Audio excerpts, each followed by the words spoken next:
என்னுடைய மாவட்டத்திற்கு பிரதான தேவைகள் என்னென்றால் சட்டக்கல்லூரி.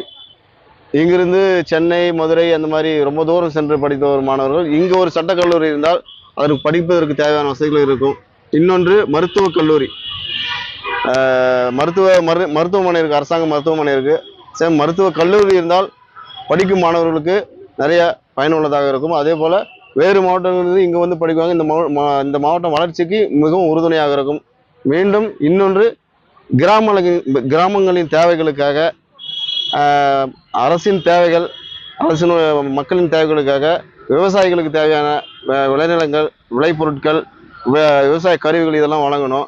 இன்னொன்று, திருப்பத்தூர் ஆட்சியரின் அலுவலகத்துக்கு எதிரில் அமைந்துள்ள ஏரி மிகவும் அசுத்தமாக உள்ளது. அதனை சுத்தம் செய்து அதை ஒரு சுற்றுலா தலமாக, படகு சவாரியுடன் கூடிய சுற்றுலா தலமாக மாற்ற வேண்டும். இதெல்லாம் இருந்தால் இன்னும் இந்த மாவட்டத்தின் வளர்ச்சி நல்லா இருக்கும்.